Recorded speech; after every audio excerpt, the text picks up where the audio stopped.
The clock on my office wall ticks past midnight when my phone buzzes. Brian's name flashes on the screen, the first contact in 3 months since he moved in with my sister. My fingers hover over the answer button, muscle memory fighting against better judgment. "You need to move out of my parents' house," he says without preamble. "Chloe and I are getting married." The words hit like ice water. I grip the edge of my desk, steadying myself against the sudden vertigo. "Excuse me?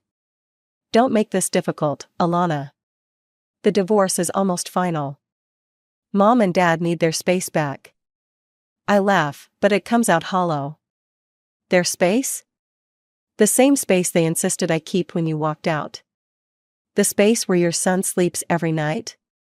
"About that." His voice takes on that smooth, practiced tone he uses in sales pitches. "We've been thinking it might be better for everyone if Tommy spent more time with us. Chloe's really good with kids." "Stop." The word comes out sharp enough to cut glass. "You don't get to do this. You don't get to abandon us and then dictate terms." I didn't abandon anyone.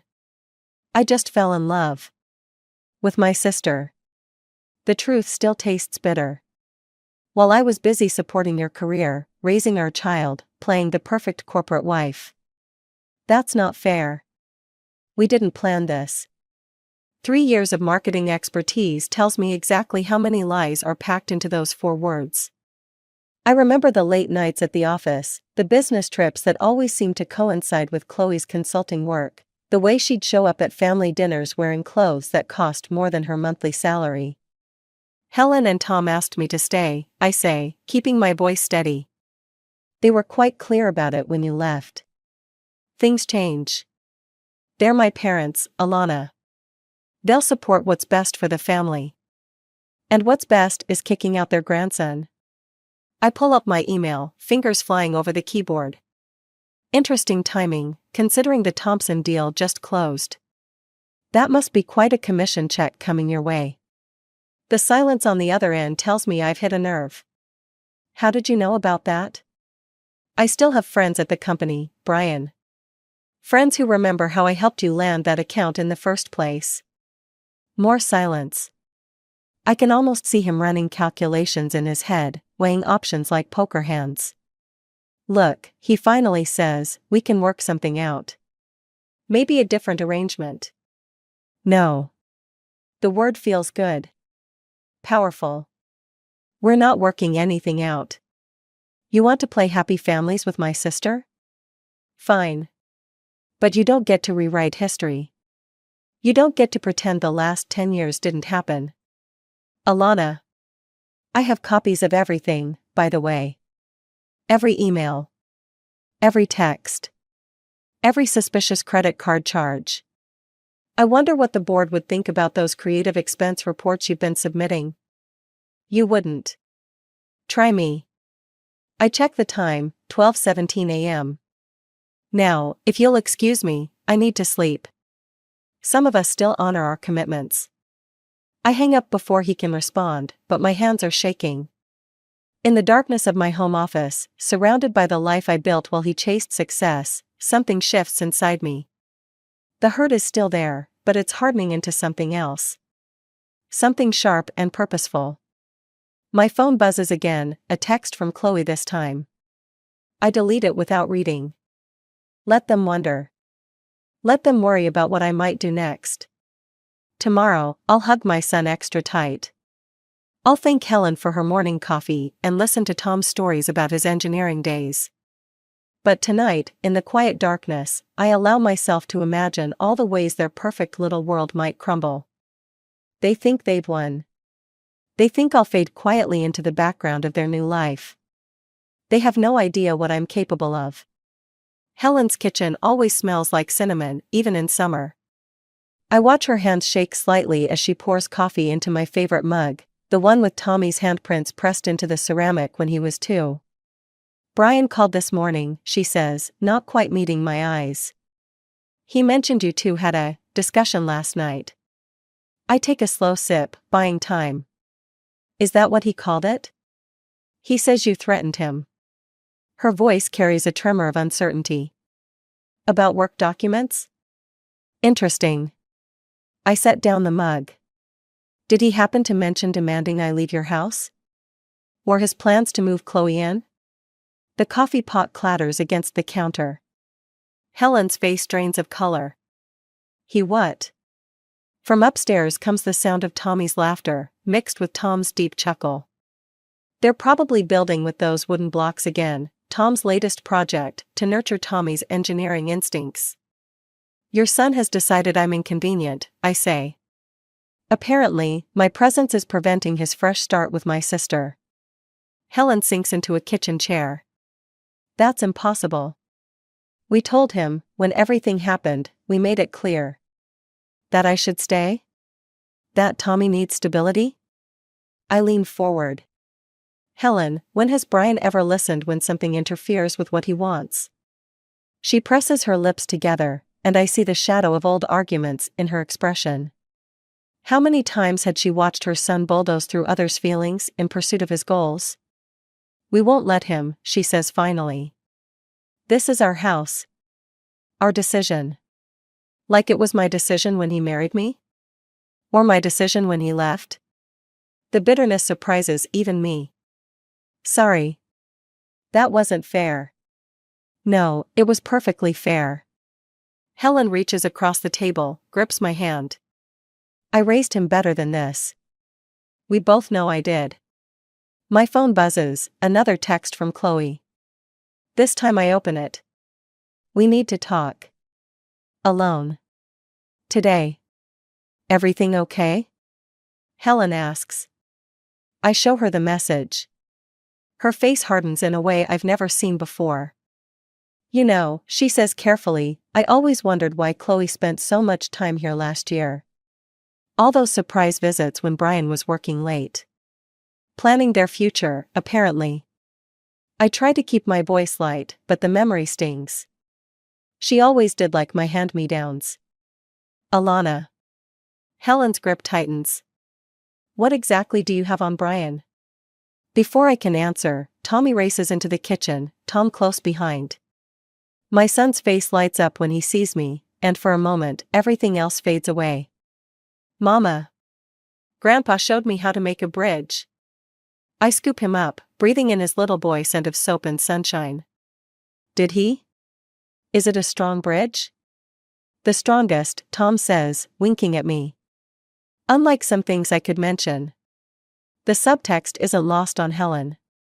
She stands, suddenly businesslike.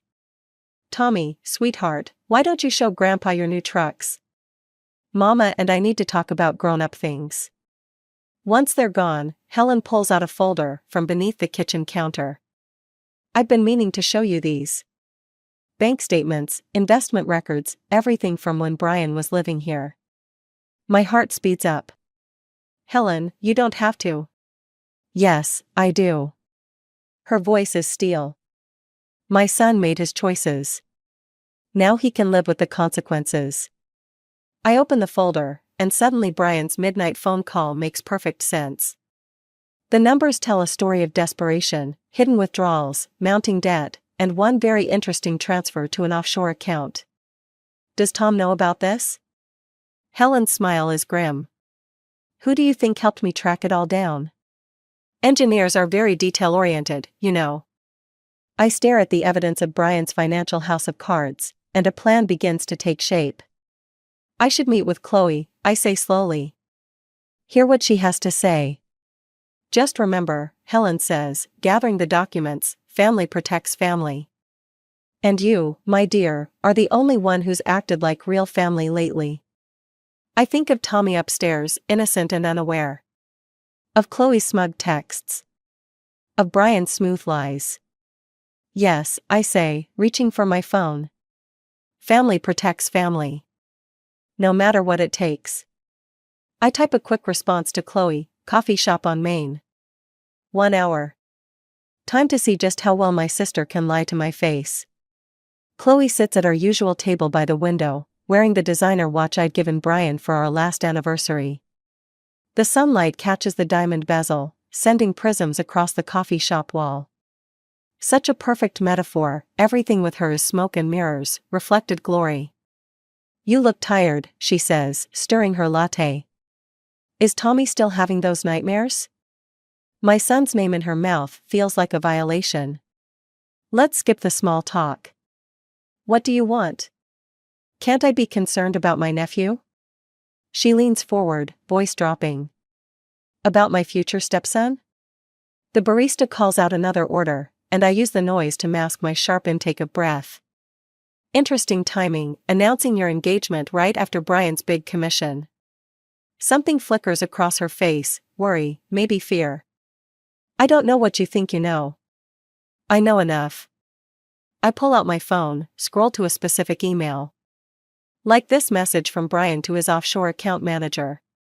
Dated 3 months ago, right when you two started your little affair. Chloe's perfectly manicured nails drum against the table.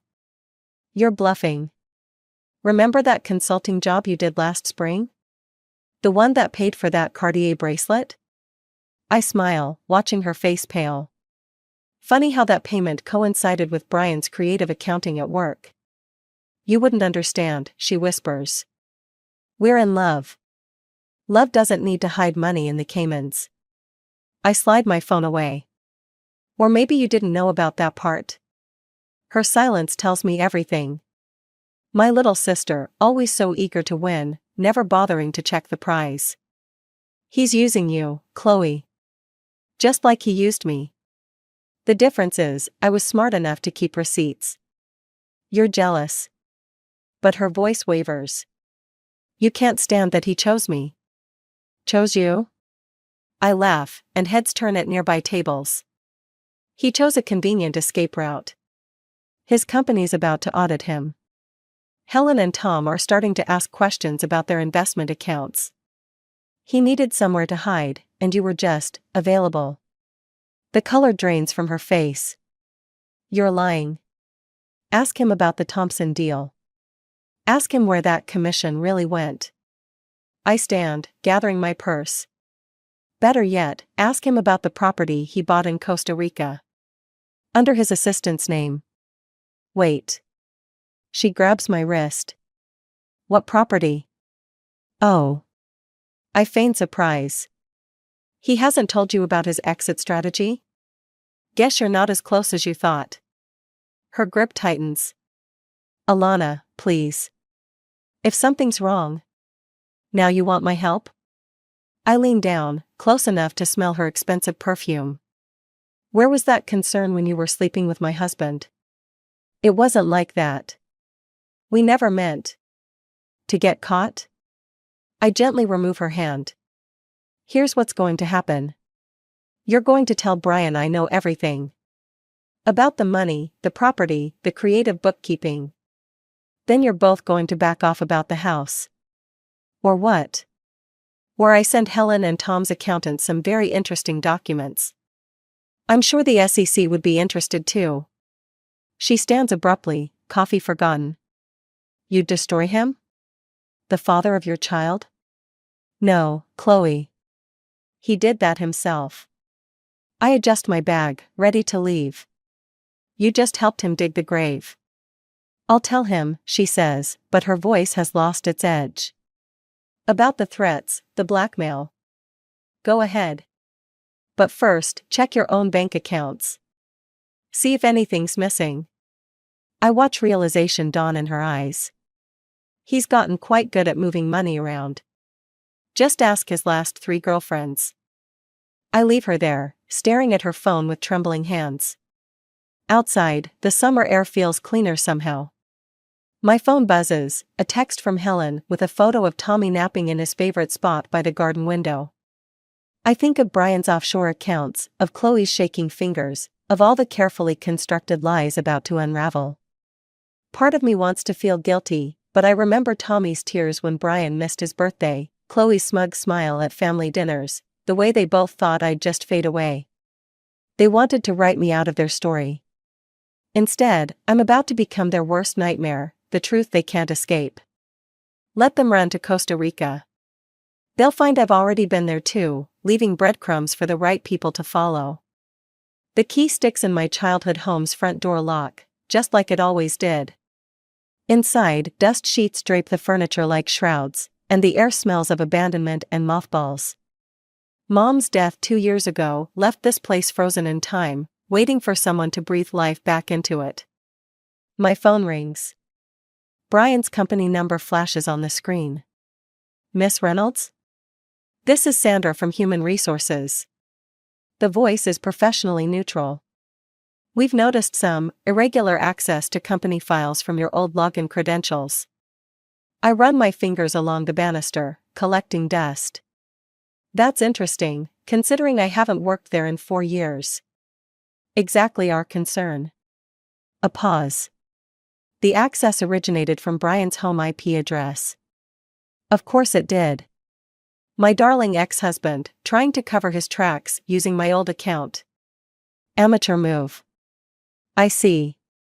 I reach the top of the stairs, where family photos still line the wall. And what exactly was accessed? Financial records.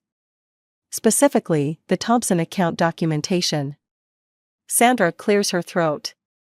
Miss Reynolds, given your personal situation, we wanted to give you a chance to explain before involving legal. I stop at a photo of Chloe and me at her college graduation. Her smile doesn't reach her eyes, it never did when I was in the frame. Sandra, check the access logs for March 15th. You'll find Brian used my credentials that day too, right after he transferred the Thompson commission to an offshore account.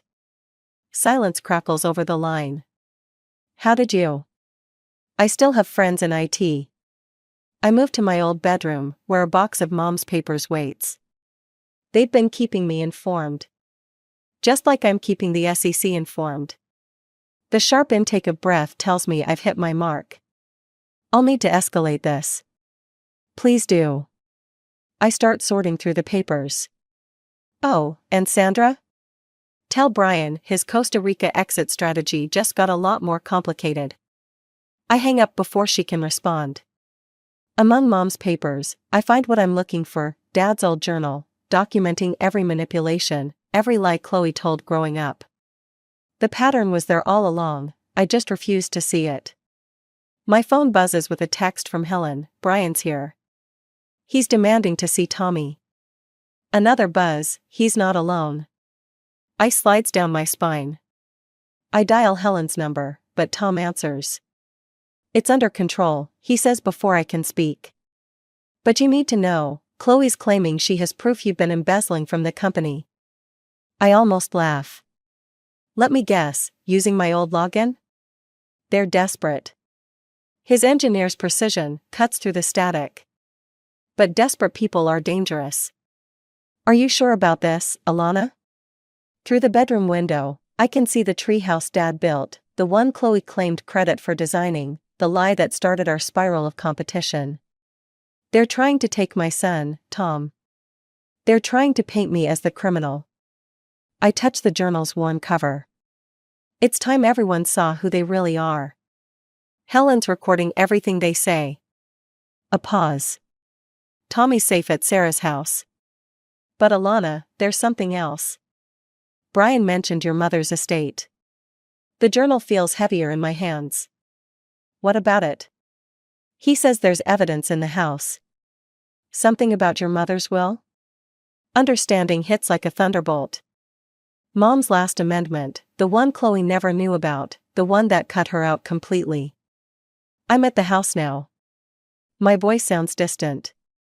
Tell Helen to keep them there. I need time. Be careful, Tom says.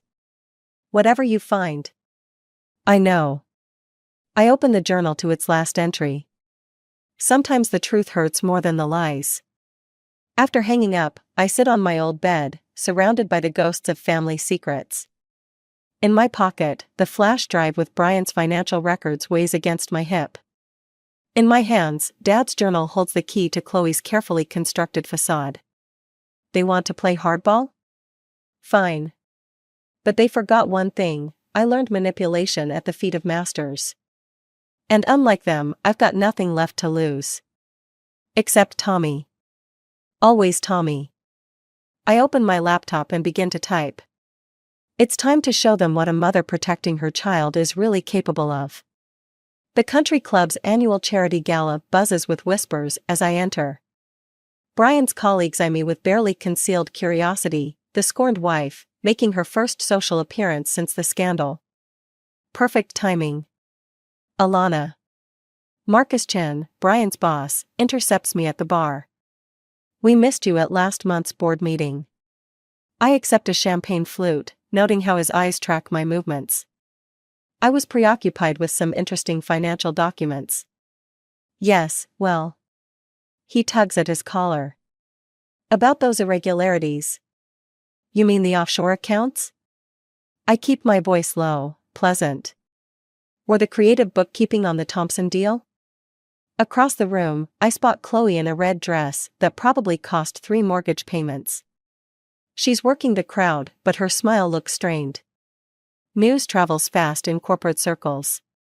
These are serious allegations, Marcus says. Brian's been with us for 15 years. Long enough to know exactly how to hide his tracks. I pull out my phone, show him the screenshot. Except he used my old login. Sloppy. The color drains from Marcus's face. Why are you showing me this? Because in 10 minutes, the SEC will receive an anonymous tip about systematic fraud. They'll freeze all associated accounts. I sip my champagne. Including the one in your wife's maiden name. He grabs my arm. You wouldn't dare. Marcus? Helen appears beside us, her smile razor sharp. Is everything all right? He releases me like I'm burning. Mrs. Anderson. I was just leaving, I finish. And taking Brian with you, I hope? Before this gets messier than it needs to be? Helen watches him hurry away, then turns to me. It's done? Almost. I check my watch. Tom? In position. The board members are very interested in his engineering perspective on certain financial discrepancies. Across the room, Chloe's phone rings. I watch her face change as she listens, panic replacing practiced charm. She looks around wildly until she spots me. You're enjoying this, Helen observes. Shouldn't I? But my hand shakes slightly as I set down my glass. They tried to take everything from me. Alana. Chloe's voice cuts through the crowd. She's moving toward us, Brian close behind. What have you done? Several heads turn. Perfect. Lower your voice, Brian hisses, grabbing her elbow. Not here. Why not here? I step forward. Isn't this where you announced your engagement? Right after emptying Mom's estate account? Silence ripples outward. Chloe's face goes white. That's a lie, she stammers. I never. The bank records say otherwise. I pull out Dad's journal. Just like they did when you were 16 and stole Mom's jewelry. Remember how you blamed the housekeeper? Brian steps between us. Enough. Outside. Now. No. My voice carries across the suddenly quiet room. I'm done hiding your secrets. Both of you. Think about Tommy, he growls. What this will do to him. Don't you dare use my son. The words come out like ice. Not after what you tried to pull with the custody papers. More whispers. More stares. Chloe's mascara is starting to run. You're destroying everything, she whispers. No, that was your specialty. I open the journal.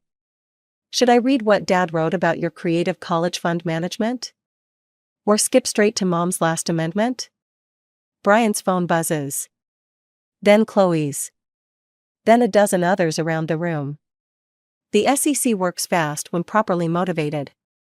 Account frozen, Brian reads, face ashen. Pending investigation. Funny thing about karma, I say, watching their world crumble in real time. It has perfect timing. Chloe lunges for the journal, but Helen steps between us. Security, she calls out pleasantly. I believe these two were just leaving. As they're escorted out, Brian turns back. This isn't over. Actually, it is. I hold up my phone, showing the video playing silently, them threatening me at Helen's house, recorded perfectly. But feel free to try explaining everything to the forensic accountants. Later, watching the social media storm explode, I feel no triumph. Just a hollow certainty that some family bonds, once broken, leave scars that never fade. But Tommy is safe. And sometimes, that's all the victory you need.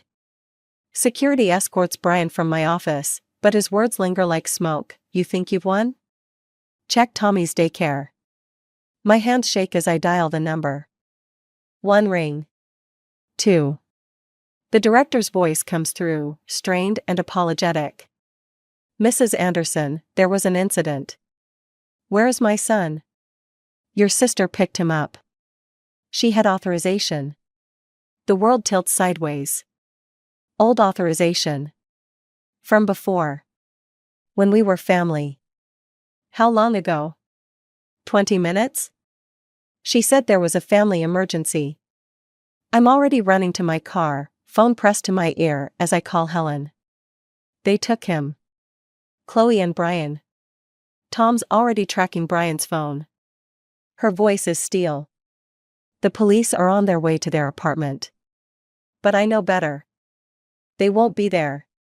The offshore accounts, the Costa Rica property, this was always their escape plan. I just didn't think they'd take Tommy with them. Red light. Cars honking. I barely notice. My phone buzzes, a text from Chloe. Now you know how it feels to lose everything. Another buzz, a photo. Tommy asleep in a car seat, his favorite dinosaur tucked beside him. The airport terminal visible through the window. Private flights don't show up on regular manifests. Brian's voice comes through as I answer his call. You taught me that, remember? When you were helping me hide business trips from the IRS? Brian, please. My voice cracks. He's just a child. He's my child too. And you just destroyed any chance of him having a normal life here. Background noise, airport announcements in Spanish. Consider this shared custody. I'll drop everything. The SEC, the evidence. Too late.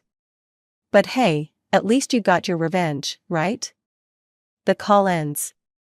I pull over, hands trembling too badly to drive. Another text from Chloe, better hurry. Flight leaves in 30. I forward everything to Helen, who patches in the detective handling the case. They trace the phone signals, coordinate with airport security. I listen to their voices, efficient and professional, discussing my son like he's a case number. My phone rings again, unknown number. Having second thoughts about that forensic audit? Marcus Chen's voice oozes satisfaction. Amazing how quickly the board drops fraud charges when certain, personal matters come to light. The pieces click together. You helped them. Let's call it insurance. Brian knows where too many bodies are buried. A pause. Metaphorically speaking, of course. I end the call, numb. Outside my car, life continues, people shopping, laughing, living their normal lives. While my world burns, they buy coffee and check their phones. Helen calls. Airport security found them, but what? They had diplomatic papers. Something about a consulting contract with the Costa Rican government. Her voice breaks. Alana, they let them through. The triumph of the gala feels like ashes now. All my careful plans, my righteous revenge, none of it matters. I played chess while they played kidnapper. My phone lights up one last time, a video message from Brian. Tommy waves at the camera, smile bright and innocent. Say bye to Mama. Bye, Mama. We're going on an adventure. The timestamp shows it was recorded hours ago. Before my office confrontation. Before the gala fallout. They were always one step ahead. I rest my head against the steering wheel, letting the tears come. In the distance, a plane rises against the setting sun, maybe theirs, maybe not. Either way, it carries my heart into the darkening sky. The detective calls, full of procedures and international protocols. Helen texts about lawyers and emergency hearings. Tom forwards flight manifests and property records. But all I can see is Tommy's empty bed at Helen's house. His half-finished puzzle on the coffee table. The dinosaur in the photo, the one I bought him last Christmas, when life still made sense. I've won everything I thought I wanted: Brian's disgrace, Chloe's humiliation, justice for their betrayal. And lost the only thing that matters. The Costa Rican villa shimmers in the afternoon heat as I watch through binoculars. 3 days of surveillance, of calling in every favor, every contact from my marketing days, has led to this moment. Security changes shifts in 10 minutes, Tom's voice crackles through my earpiece. Helen has the local police standing by. I check my phone, another wire transfer confirmation. Marcus Chen's conscience, it turns out, had a price after all.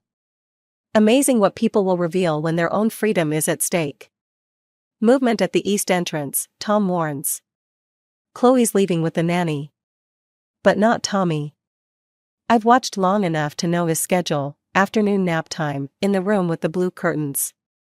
Brian will be in his home office, orchestrating damage control after this morning's news about his frozen assets. Now, Tom says. I cross the property line, my heart thundering against my ribs. The security code, courtesy of Chen's guilty conscience, disarms the system. Inside, the villa is cool, quiet, decorated with Chloe's expensive taste. Brian's voice drifts down the hallway. What do you mean, all accounts? That's impossible. I follow the sound, each step measured, silent. A child's drawing hangs on the wall, Tommy's distinctive scribbles. My fingers brush it as I pass. No, you listen. Brian's voice rises. I don't care what the Costa Rican authorities say. We had a deal. I reach his office door, just as he slams down the phone. He turns, and for a moment, we stare at each other across the space that once held our marriage. How did you? He reaches for his desk drawer. Looking for this? I hold up his gun. Amazing what people remember when their immunity deals are threatened. His face twists. You can't be here. This is a private residence. Like Mom's estate was private? Before you emptied it? That was Chloe's idea. Of course it was. I step closer. Just like taking Tommy was her idea? And the offshore accounts? And Marcus Chen's convenient intervention? He backs away, hitting his desk. You don't understand. We needed to run? To hide? Here's what I understand, Brian. I place a folder on his desk. Your Costa Rican partners just pulled out. Chen confessed everything. And that immunity deal you thought protected you? Expired an hour ago. Color drains from his face as he scans the documents. These are fake. You're bluffing. A commotion downstairs, voices, footsteps. His phone buzzes with messages. That's the police, I say quietly. Real ones, not the ones you bribed. Chloe's already in custody. Mama? We both freeze. Tommy stands in the doorway, rubbing sleep from his eyes. Hey, sweetheart. My voice nearly breaks. Ready to go home? Brian lunges forward. Don't you dare. The gun swings up between us. 3 years of marriage counseling, I say. Remember what Dr. Phillips always said? About choosing our moments? Tommy's small hand slips into mine. Brian watches, helpless, as heavy footsteps approach. You'll never prove anything, he whispers. I don't need to. I lower the gun as police fill the doorway. Your partners already did that for me. Turns out loyalty has a very short shelf life when millions are at stake. They read him his rights in 2 languages. Tommy presses his face into my leg, confused but calm. Through the window, I see Chloe in the back of a police car, her perfect world crumbling around her designer handbag. Mama? Tommy tugs my hand. Can we get ice cream? A laugh bubbles up, surprising me. Yes, baby. We can get ice cream. Later, watching Tommy sleep on the private flight home, Helen squeezes my hand. Was it worth it? I think of Brian's face as they led him away. Of Chloe's mascara-stained cheeks. Of all the nights I spent plotting revenge, only to find that justice tastes different when served cold. Ask me tomorrow, I say, brushing Tommy's hair from his forehead. Right now, I just want to go home. The plane banks north, leaving behind the wreckage of carefully constructed lies. Sometimes winning looks different than you imagined. Sometimes it looks exactly like your child's peaceful sleep. The last box from my childhood home sits unopened on Helen's kitchen counter. Through the window, I watch Tommy helping Tom plant tulip bulbs, engineering the perfect garden, as Tom calls it. Found something while cleaning out Brian's old room, Helen says, sliding an envelope across the counter. It was behind his dresser. My mother's handwriting on the front, for Alana, when you understand. The paper feels fragile, time-worn. Inside, her familiar script flows across the page. My darling girl. By now you've learned what I always knew about Chloe. About the lies, the manipulation, the endless taking. I watched you protect her, cover for her, give up pieces of yourself to keep the peace. I made that same mistake. The jewelry she stole? I knew. The college fund she drained? I covered it up. I thought I was protecting the family, preserving relationships. Instead, I taught her that actions have no consequences. Don't carry my guilt. Don't let it poison your heart like it did mine. Sometimes love means standing firm. Sometimes protection requires distance. You were always the stronger one. Love, Mom. The doorbell rings. Through the peephole, I see Chloe, out on bail, designer clothes replaced by department store basics. I open the door, but block the entrance. 2 minutes, she says. Please. Why? Because I finally read Mom's will.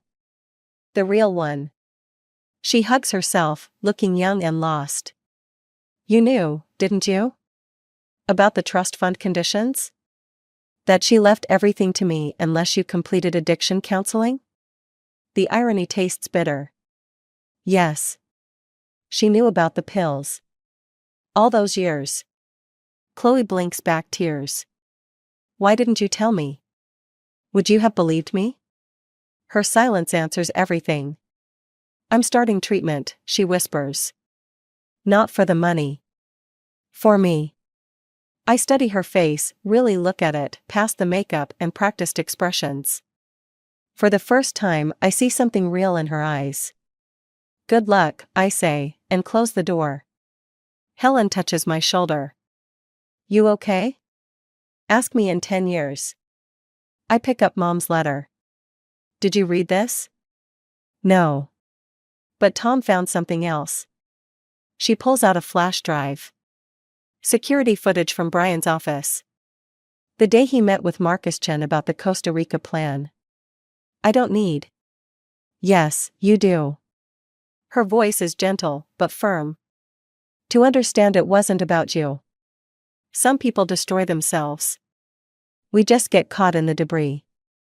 Tommy's laughter floats through the window as he dumps dirt on Tom's shoes. My son, who still asks about his father but no longer cries at bedtime. Who builds block towers and knocks them down, learning that destruction isn't always permanent. We're listing the house next week, Helen says. Tom's found a nice place closer to the city. Better schools for Tommy.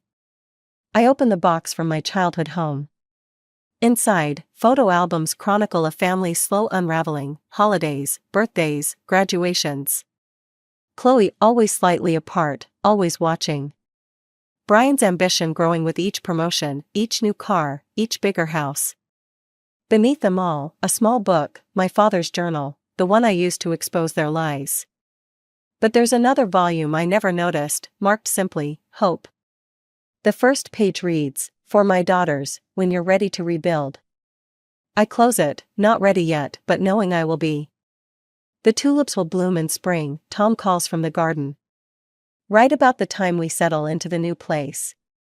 I join them outside, feeling the autumn sun on my face. Tommy runs to me, hands dirty, face bright with simple joy. Mama! We're making flowers grow. Yes, I say, holding him close. Yes, we are. Some things break beyond repair. Some wounds leave scars. But here, in this moment, watching my son plant seeds for tomorrow's flowers, I understand what Mom meant about strength. It's not in the revenge. It's in the rebuilding.